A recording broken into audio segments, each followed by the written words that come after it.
പാലം. ഒരു വനത്തിൽ ക്രൂരനും ദുഷ്ടനുമായ ഒരു സിംഹമുണ്ടായിരുന്നു.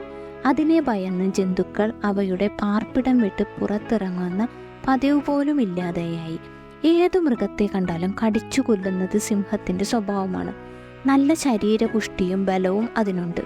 മാത്രവുമല്ല, മരങ്ങളുടെ മുകളിലേക്ക് കുതിച്ച് ചാടിക്കയറുന്നതിന് ഒരു പ്രത്യേക കഴിവ് തന്നെ ഉണ്ടായിരുന്നു. അലറി കുതിച്ച് മറിഞ്ഞു നടക്കുന്ന അവനെ ഭയന്നാണ് മറ്റു സിംഹങ്ങൾ പോലും ജീവിച്ചിരുന്നത്. ഒരു ദിവസം കാട്ടിലെ മൃഗങ്ങളെല്ലാം കൂടി ആ ദുഷ്ടനിൽ നിന്നുള്ള ഉപദ്രവം ഇല്ലാതാക്കുന്നതിനുള്ള വഴിയെക്കുറിച്ച് ആലോചിക്കുന്നതിന് ഒരു യോഗം ചേർന്നു. ഒരു കടുവയും ആനയുമാണ് വളരെ രഹസ്യമായി എല്ലാ മൃഗങ്ങളെയും ചെന്ന് കണ്ട് വെളുത്തവാവിൻ്റെ നാളിൽ അർദ്ധരാത്രിക്ക് വന്നു ചേരണമെന്ന് അറിയിച്ചു. ഒരക്രമിയെ ഭയന്ന് എത്ര നാൾ കഴിയും? പകൽ ഒരു ജന്തുവിനും ആഹാരം തേടി വെളിയിലേക്ക് ഇറങ്ങുവാൻ സാധിക്കുന്നില്ല. എന്തൊരന്യായം! സാധാരണ വിശപ്പുള്ള സമയങ്ങളിൽ മാത്രമേ സിംഹങ്ങൾ മറ്റു മൃഗങ്ങളെ കൊല്ലുകയുള്ളൂ. ഇതൊരു വിനോദമാണ്. വെളുത്തവാവിൻ്റെ നാളിൽ കാട്ടാറിൻ്റെ തീരത്ത് എല്ലാ മൃഗങ്ങളും വന്നു ചേർന്നു. അവ തമ്മിലുള്ള വൈരാഗ്യം പോലും അപ്പോൾ മറന്നുപോയിരുന്നു. എല്ലാവരുടെയും മുഖത്ത് ഭയവും കോപവും നിഴലിച്ചിരുന്നു. ആനയുടെ അധ്യക്ഷതയിൽ യോഗം ചേർന്നു. കടുവ എല്ലാവരോടുമായി പറഞ്ഞു, കൂട്ടരെ, നാം ഇവിടെ കൂടിയിരിക്കുന്നത് നമ്മുടെ പൊതുശത്രുവായ സിംഹത്തെ നേരിടുന്നതിനെക്കുറിച്ച് ആലോചിക്കുന്നതിനാണ്. ഈ കാട്ടിൽ അവൻ വരുത്തിവെക്കുന്ന കൊലപാതകങ്ങൾ എത്രമാത്രമാണെന്ന് നിങ്ങൾക്കറിയാമല്ലോ. വിശപ്പ് മാറ്റാൻ മാത്രമായിരുന്നെങ്കിൽ അത് നമുക്ക് മനസ്സിലാക്കാമായിരുന്നു, ക്ഷമിക്കാമായിരുന്നു. ഇതല്ല.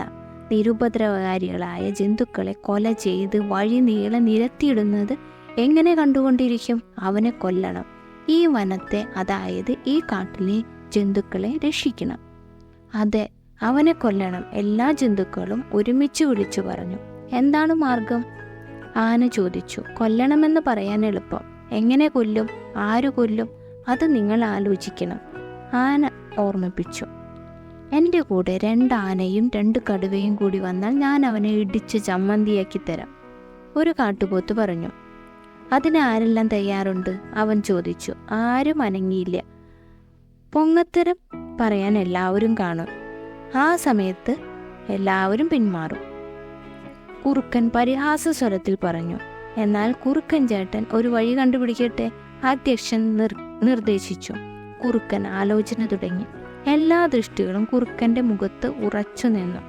കുറച്ചു കഴിഞ്ഞപ്പോൾ കുറുക്കൻ എഴുന്നേറ്റ് മേലോട്ട് 4-5 ചാട്ടം. കിട്ടിപ്പോയി, വഴിയുണ്ട്, അവൻ പറഞ്ഞു. എന്താ വഴി? എല്ലാ കണ്ടങ്ങളും ഒരുമിച്ച് ശബ്ദിച്ചു. സംഗതി രഹസ്യമാണ്.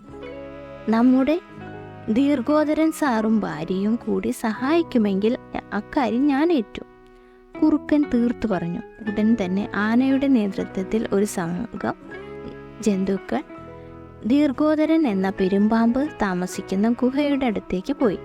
അവർ പെരുമ്പാമ്പിനോട് സിംഹത്തെക്കുറിച്ചുള്ള ശല്യം മുഴുവൻ വിവരിച്ചു പറഞ്ഞു. എന്നിട്ട് സഹായിക്കണമെന്ന് അപേക്ഷിച്ചു. കഴിയുന്ന കാര്യമാണെങ്കിൽ ചെയ്തു തരാമെന്ന് പാമ്പ് മറുപടിയും പറഞ്ഞു. ഉടനെ കുറുക്കൻ പാമ്പിനോട് രഹസ്യമായി വഴി ഉപദേശിച്ചു കൊടുത്തു.